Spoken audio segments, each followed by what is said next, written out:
El barrio Rombeek de Enschede es conocido por ser una zona menos exclusiva de la ciudad, cerca de la frontera oriental de los Países Bajos. Lejos de la vista de las autoridades, familias de clase trabajadora viven en viviendas asequibles y muy juntas. En una soleada tarde de sábado de mayo del año 2000, los residentes de Rombeek se reúnen en las calles preguntándose de dónde viene la nube de humo negro.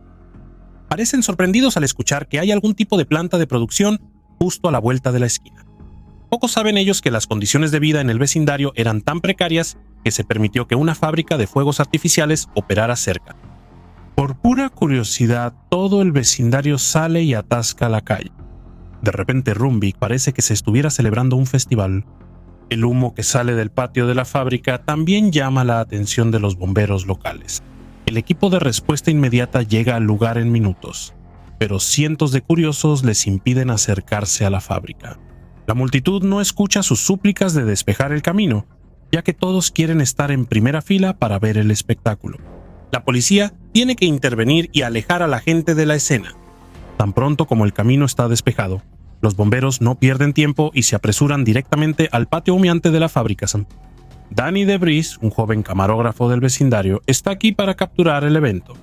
Teniendo tanto la calle como el humo que se eleva sobre los tejados en su encuadre, se encuentra en una posición ideal.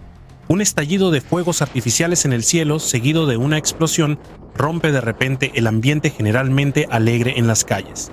De repente todos están despiertos y alertas. Lo que sea que haya dentro de esa fábrica es peligroso y podría amenazar sus vidas.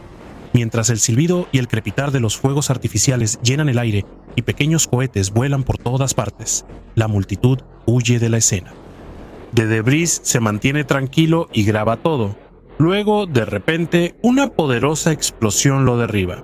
Su cámara sigue grabando, pero no se puede ver nada excepto una densa nube de polvo que cae en el vecindario.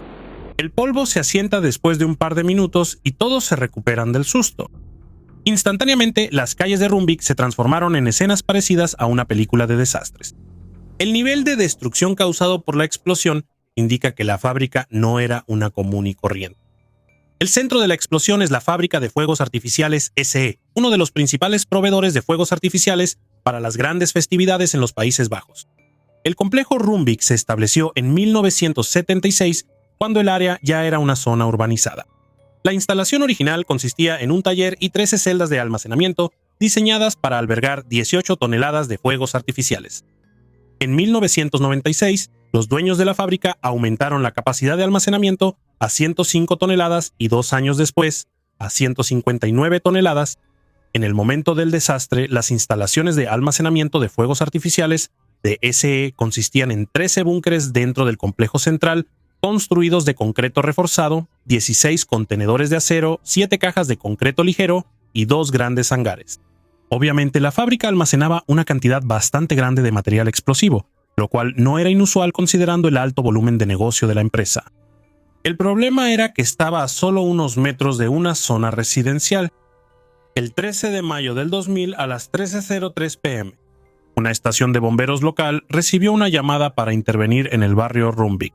Se había desatado un incendio en la fábrica de fuegos artificiales, y ni los vecinos que reportaron el incendio ni los bomberos sabían qué tipo de fábrica era.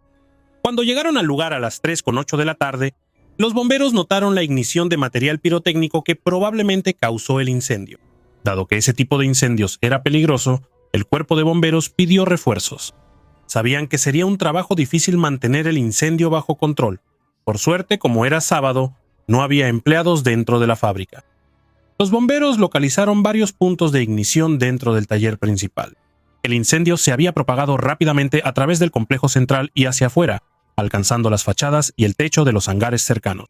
A las 3:28 p.m., el incendio alcanzó los contenedores de acero, comenzando por el designado como E2. 6 minutos después de que se incendiara, el contenedor E2 explotó, lanzando muchos de los fuegos artificiales al aire, lo cual fue presenciado por los espectadores desde afuera. Mientras tanto, la situación dentro de las instalaciones de la fábrica empeoraba. El incendio se salió de control y los bomberos se vieron obligados a abandonar sus posiciones y correr para salvar sus vidas. Dentro del patio también estaba el fotógrafo local Marcel van Nieuwenhoven, quien intentaba obtener una toma de cerca del incendio. Desde el contenedor E2, el incendio se propagó a las cajas de concreto, que comenzaron a explotar en secuencia. La explosión creó una bola de fuego de 280 pies de diámetro y una onda de presión equivalente a la explosión de 1.700 libras de TNT. La explosión destruyó las puertas de las otras unidades de almacenamiento, que luego se incendiaron, y después todo el complejo explotó masivamente. El epicentro fue la celda C11 dentro del complejo central. Se evaluó que la fuerza de la explosión fue equivalente a la detonación de 4 a 5 toneladas de TNT. Creó una enorme bola de fuego de 134 metros de diámetro. La explosión se escuchó en un radio de 15 kilómetros. La explosión en la fábrica de fuegos artificiales SE destruyó toda el área alrededor de la fábrica, un total de 40 hectáreas, 400 casas fueron completamente demolidas y otras 1.500 resultaron dañadas. 15 calles quedaron reducidas a cenizas. Bomberos de pueblos cercanos, así como del otro lado de la frontera con Alemania, llegaron a Enschede para ayudar. Los rescatistas lucharon contra el incendio en todo el vecindario durante todo el día. El incendio también consumió las instalaciones de la cervecería Grolsch cercana, que tenía un techo de asbesto, liberando los compuestos dañinos al aire. Durante todo el fin de semana, en escenas apocalípticas, los equipos de rescate buscaron sobrevivientes entre los escombros. 23 personas fueron encontradas muertas. Entre ellos estaban 4 de los primeros bomberos que llegaron al lugar. Marcel van Nieuwenhoven, el fotógrafo temerario, también murió en la explosión. En el Medisch Spectrum 20, el hospital de Enschede, 974 personas fueron atendidas por lesiones. 50 de ellos estaban en estado grave y se quedaron para recibir tratamiento adicional. El desastre tuvo una influencia devastadora en el estado de salud tanto de las víctimas como de los sobrevivientes, especialmente de aquellos que perdieron sus hogares. Muchos de ellos sufrieron de insomnio, ansiedad, dificultad para sobrellevar la vida diaria y falta de confianza en sí mismos durante mucho tiempo después del desastre. El daño material fue enorme, todo un vecindario fue arrasado. Las casas restantes fueron evacuadas y demolidas, dejando a más de 1.500 residentes sin hogar. Se estimó que los daños ascendieron a 486 millones de dólares. El primer ministro neerlandés Wim Kok y la reina Beatriz de los Países Bajos visitaron el lugar, prometiendo que toda la nación respaldaría la reconstrucción del vecindario destruido. Según todos los testimonios, la explosión de fuegos artificiales en Enschede fue una tragedia sin precedentes en la historia de la ciudad, solo comparable al bombardeo aliado de 1943. Captó la atención de todo el país, curioso por saber cómo sucedió. Como resultado, se creó una comisión de investigación llamada Comisión Usting para investigar las circunstancias que llevaron al desastre. La investigación se basó en 3 hipótesis. El incendio fue causado por un error humano al manipular fuegos artificiales. Fue causado por la autoinflamación de material explosivo en el taller, o el incendio fue provocado por un pirómano, ya que recientemente hubo casos de incendio provocado en la zona. 6 días después de la tragedia, las autoridades emitieron una orden de arresto contra los 2 dueños de la empresa, Rudy Becker y Willy Pater. Como la fábrica tenía una multitud de problemas de seguridad, ambos fueron señalados como los principales sospechosos. Cuando la policía llegó para ejecutar las órdenes de arresto, ambos ya se habían ido. Sin embargo, ese mismo día, Peter se entregó a la policía, y Becker hizo lo mismo al día siguiente. Los inspectores a cargo de la investigación los interrogaron sobre la cantidad de irregularidades en la forma en que se almacenaban los fuegos artificiales en la instalación. En el epicentro de la explosión, el taller del complejo central, había casi 900 kilogramos de fuegos artificiales, a pesar de que era un día libre en la fábrica. De acuerdo con las regulaciones, si no se estaban utilizando, no se permitía que estuvieran en el taller, sino que debían almacenarse en instalaciones de almacenamiento. Además, igual de problemático era que la fábrica almacenaba más material explosivo del permitido y que había tipos de fuegos artificiales dentro de la fábrica para los cuales no tenían autorización para almacenar. En general, los fuegos artificiales se clasifican en 4 categorías de peligro según su potencial para causar accidentes. Estos son fuegos artificiales de tipo de peligro 4. Presentan un bajo riesgo de incendio. Los fuegos artificiales de tipo 3 tienen un riesgo de incendio y amenazas menores de explosión y proyección. Los fuegos artificiales 1.2G presentan un peligro serio de proyección, pero no tienen un riesgo de explosión en masa. Y finalmente, la categoría más peligrosa tipo 1 presenta un riesgo muy alto y el potencial de una explosión en masa. A la empresa SE Fireworks se les autorizó almacenar 136 toneladas de fuegos artificiales, tipo 4 y 2 toneladas de fuegos artificiales, tipo 3. En cambio, dentro de los contenedores y cajas de almacenamiento solo había 16 toneladas de fuegos artificiales, tipo 4, y 153 toneladas de fuegos artificiales, tipo 3, 5 toneladas de tipo 2 y 1.6 toneladas de tipo 1. Eso era más de 160 toneladas de material peligroso no autorizado almacenado cerca de la zona residencial. Además, hubo una serie de problemas relacionados con la seguridad de las instalaciones de almacenamiento. El más evidente fue la disposición inapropiada de los contenedores y cajas de concreto en el patio de la fábrica. Estaban apilados muy juntos, sin distancia de separación, sin muros de tierra instalados ni ninguna otra forma de separación prescrita por la normativa. 2 contenedores ni siquiera debían estar ahí y no estaban autorizados. Ninguna de las instalaciones de almacenamiento pasó por ningún tipo de prueba y no contaban con dispositivos adecuados de detección ni de extinción de incendio. Además, las fotos aéreas del complejo tomadas unos días antes de la explosión mostraban que las puertas de los contenedores estaban abiertas. Si ese fue el caso el día del desastre, seguramente facilitó la propagación del fuego de un contenedor a otro y la explosión en efecto dominó que resultó de ello. Irónicamente, apenas una semana antes de la explosión, la fábrica había sido inspeccionada y se determinó que cumplía con todas las regulaciones oficiales de seguridad. Las irregularidades de seguridad aún no explicaban cómo ocurrió la explosión. El error humano era la causa menos probable, ya que no había trabajadores dentro de la fábrica ese día. La autoinflamación del material explosivo que quedó en el taller también era un escenario menos plausible. Aunque era un día cálido y soleado, la temperatura dentro del taller estaba lejos de ser suficiente para causar la autoinflamación. Si hubiera ocurrido, un cortocircuito eléctrico en alguno de los dispositivos podría haber sido más probable. Uno de los propietarios arrestados, Rudy Baker, intentó defender su caso alegando que fue un incendio provocado. Según sus declaraciones, el propietario anterior de SE Fireworks, Harm Smolenbrook, tenía los motivos financieros para organizarlo. Smolenbrook había vendido la empresa a Baker y Pater el 27 de abril de 1998, pero seguía siendo el propietario del terreno y los edificios, los cuales rentaba a los nuevos dueños según lo estipulado en el contrato de compraventa. Baker afirmó que Smolenbrook tenía planes de vender el terreno al municipio, pero tenía que deshacerse de sus inquilinos de alguna manera.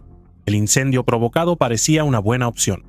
De hecho, la policía arrestó a André de Vries, de 34 años, acusándolo de provocar el incendio en SE Fireworks el 13 de mayo del 2000, pero sin ninguna relación con Smolenbrook.